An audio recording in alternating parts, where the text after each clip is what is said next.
চারদিকে শুধু বন্যার পানি, তলিয়ে গেছে ঘরবাড়ি। প্রাণ বাঁচাতে নিরাপদ আশ্রয়ের খোঁজে ছুটছে মানুষ, কিন্তু সেই ভয়াবহ পরিস্থিতিতেই দেখা মিলছে আরও এক আতঙ্কের। পানির উপর ফনা তুলে ভেসে বেড়াচ্ছে শত শত বিষধর সাপ। বাঁচার তাগিদে মানুষের মতো সাপও ঢুকে পড়ছে বসতবাড়ি, খাটের নিচে, রান্নাঘরে, এমনকি ঘরের নানা কোনায়।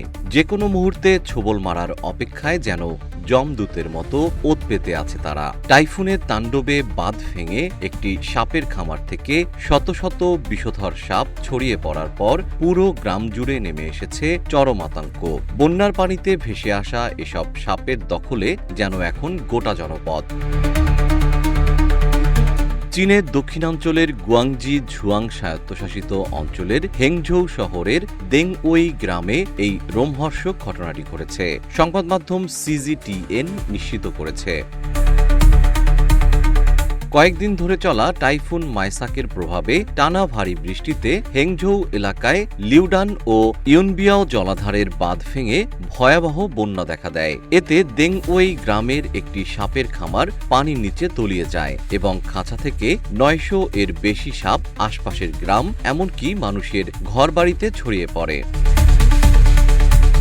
সামাজিক যোগাযোগ মাধ্যমে ছড়িয়ে পড়া একাধিক ভিডিওতে দেখা গেছে বন্যার ঘোলা পানির উপর দিয়ে শত শত সাপ সাঁতরে বেড়াচ্ছে। কোনোটি আশ্রয় নিয়েছে মানুষের ঘরের ছাদে কিংবা আসবাবপত্রের নিচে।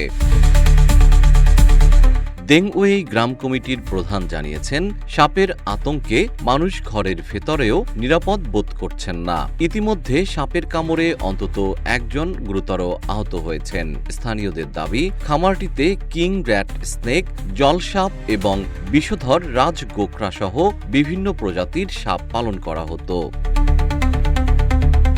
যদিও বন্যপ্রাণী বিশেষজ্ঞরা আশা প্রকাশ করেছেন, দীর্ঘ সময় বন্যার ঠান্ডা পানিতে নিমজ্জিত থাকার কারণে এবং উপযুক্ত পরিবেশ না পাওয়ায় সাপের একটি বড় অংশ নিজে থেকেই মারা যেতে পারে। তবে যতক্ষণ না শেষ সাপটি ধরা পড়ছে, ততক্ষণ চীনের এই প্লাবিত অঞ্চলের মানুষের চোখে এক ফোঁটাও ঘুম নেই।